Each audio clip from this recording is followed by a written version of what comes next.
და დაუბრუნდეთ საქართველოს მოქალაქეთა მონაწილეობა რეგიონში ადგილობრივი ხელისუფლების გადაწყვეტილებების მიღების პროცესში და ახალი გამოწვევები.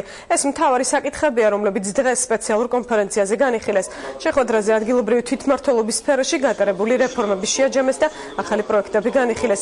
მათ შორის იყო მოქალაქეთა ჩართულობა ბიუჯეტის განაწილების პროცესში და დეცენტრალიზაცია. სემინარი რეგიონალური განვითარების და ინფრასტრუქტურის მინისტრმა გახსნა. შეხვედრას ადგილობრივი თვითმმართველობის წარმომადგენლები და ევროსაბჭოს რეგიონალური ხელისუფლებათა მომხსენებელი იან მაკლაევი ესწრებოდნენ. პრაქტიკულად აბსოლუტურად შეგვიძლია ვთქვათ, რომ ყველა პუნქტი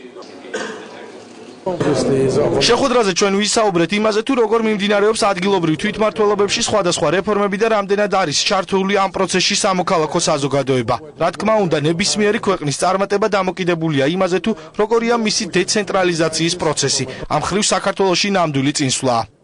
ადგილობრივი თვითმმართველობის რეფორმაზე ვისაუბრეთ, რეგიონული განვითარების სტრატეგიაზე, საშუალოდიან გეგმაზე, იმაზე თუ როგორ შექმნით საბჭოები და როგორ მუშაობთ სტრატეგიებზე რეგიონებში, დეცენტრალიზაციაზე ვისაუბრეთ და ასევე ვისაუბრეთ ადამიანების ჩართულობაზე ყველა ამ პროცესში. საქართველოს მომავალი, როგორც ეკონომიკური, ასევე დემოკრატიული განვითარებისთვის, დემოკრატიული ინსტიტუციების კონსოლიდაციისთვის, დეცენტრალიზაცია და თვითმმართველობის როლის გაძლიერება არის ძალიან მნიშვნელოვანი.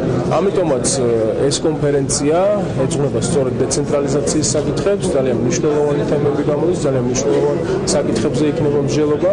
ჩვენ გვაქვს თვითმმართველობა, რომელიც სრულად შეესაბამება ევროპულ ანალოგებს. პროცესი გრძელდება და გრძელდება თვითმმართველობების შემდგომი დახვეწის მიმართულებით და მთავარი აქცენტი გადატანილი იქნება უკვე საჯარო მომსახურებაზე და თვითმმართველობის მიერ გატარებული მომსახურების ხარისხის ამაღლებაზე.